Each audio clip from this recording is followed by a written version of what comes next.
Assalamualaikum warahmatullahi wabarakatuh. Di video kali ini saya akan menjelaskan tentang normalisasi, di mana ada beberapa tahap-tahap normalisasi. Langsung saja, yang pertama saya akan membahas tentang pendekatan perancangan basis data. Di mana pendekatan perancangan basis data ini terbagi menjadi dua, yaitu berbasis objek dan berbasis record. Berbasis objek sendiri itu contohnya model ERD, yaitu suatu model untuk menjelaskan hubungan antar data dalam basis data berdasarkan objek-objek dasar data yang mempunyai hubungan antar relasi.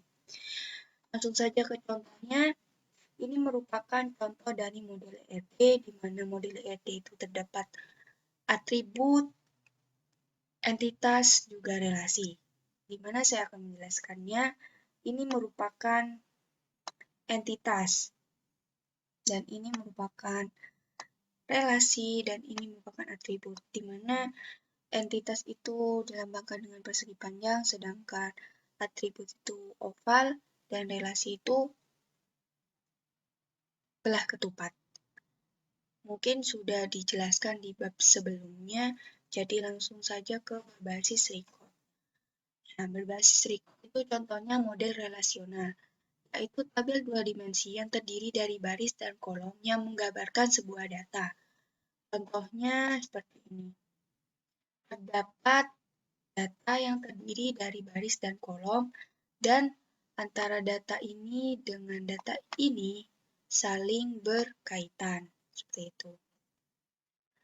Selanjutnya masuk ke tahapan-tahapan normalisasi yang diawali dengan tabel universal, di mana tabel universal ini merupakan tabel tidak normal, jadi harus dinormalisasikan terlebih dahulu.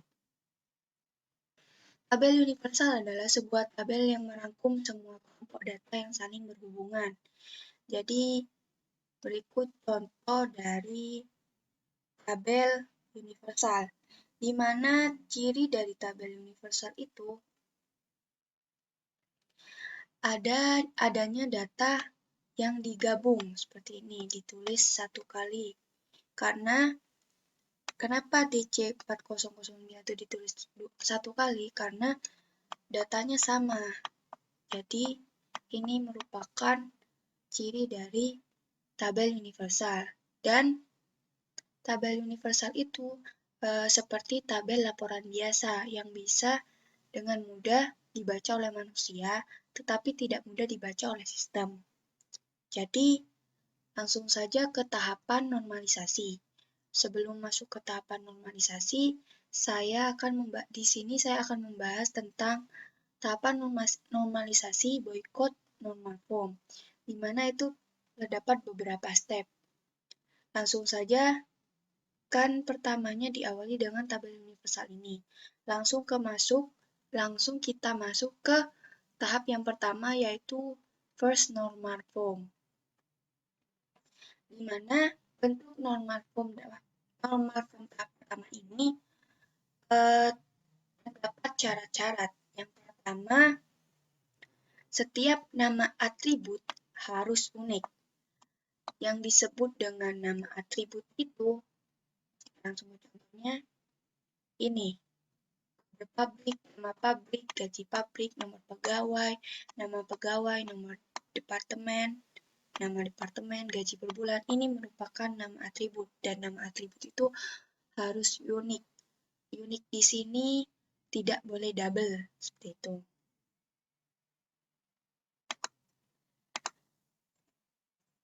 Dan yang kedua, sebuah tabel tidak memiliki atribut bernilai banyak. Sebuah tabel tidak memiliki atribut banyak, di mana dikatakan memiliki atribut banyak, tidak boleh memiliki atribut banyak, yakni atributnya tidak boleh double. Semisal DC 4009 Indofood, gudang garam. Nah, itu nggak boleh. Karena atributnya memiliki nilai banyak, seperti itu. Jadi yang ketiga, sudah. Ketiga, setiap baris pada tabel harus unik, di mana tiap baris dalam tabel ini tidak boleh sama atau tidak boleh double. Kita hapus dulu yang tadi. Seperti ini. Nah, maksud dari setiap baris itu harus unik, antara tabel 1 dan tabel 2 itu tidak sama, seperti itu. Lanjut yang keempat. Ini sudah. Tidak ada pengulangan data. Ya, seperti tadi, kan setiap baris pada tabel itu harus unik. Jadi, tidak ada perulangan data lagi. Nah, setelah syarat-syarat terpenuhi, langkah selanjutnya adalah memilih primary key pada tabel utama tadi. Nah, primary key pada tabel ini utama. Kita tentukan primary key-nya, di mana primary key itu haruslah unik. Kita pasti yang unik itu adalah kode pabrik dan nomor pegawai. Nah, setelah kita menentukan primary key pada tabel utama ini, kita lanjut ke bentuk normal tahap kedua atau second normal form, di mana terdapat syarat-syarat juga. Yang pertama itu sudah melalui tahap first normal form. Tadi di first normal form itu sudah kita tentukan primary key di tabel utama kita, yaitu terdapat 2 primary key, yakni kode pabrik dan nomor pegawai. Nah, yang kedua, semua atribut yang bukan primary key harus tergantung sepenuhnya pada primary key. Harus tergantung sepenuhnya ke primary key. Jadi, kita fokus ke primary key yang sudah kita tentukan di first normal form.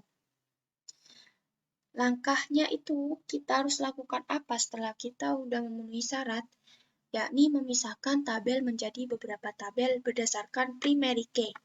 Primary key yang sudah ditentukan tadi. Jadi langsung saja.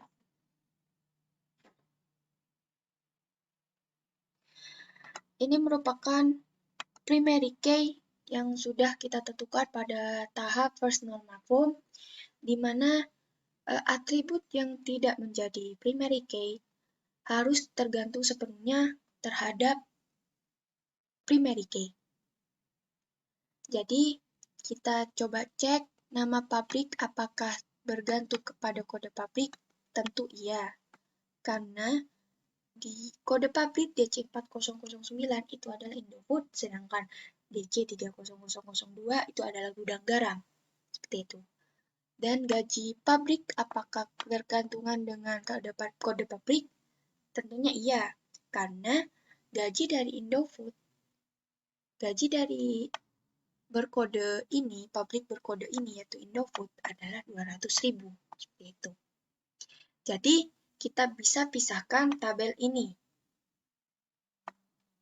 Seperti itu. Yang kedua,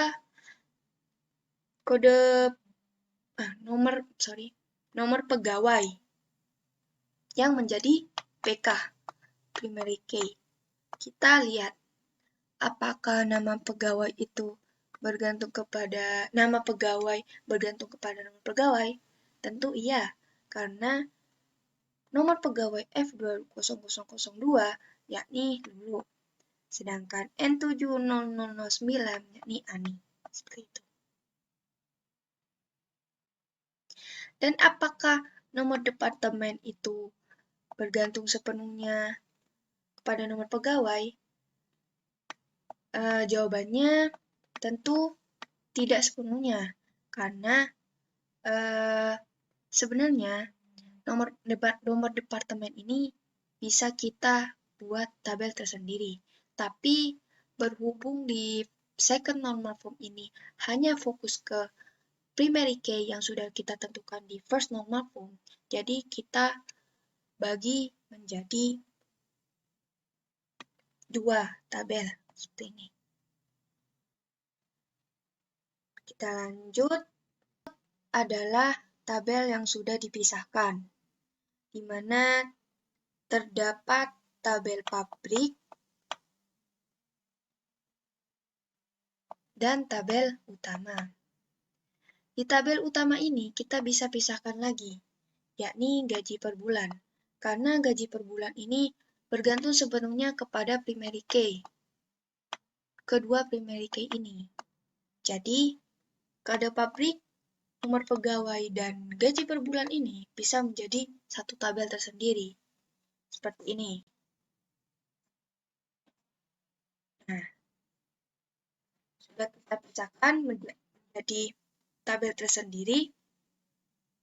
Jadi di second normal form ini terdapat 3 tabel, yaitu tabel pabrik, tabel pegawai, dan tabel gaji.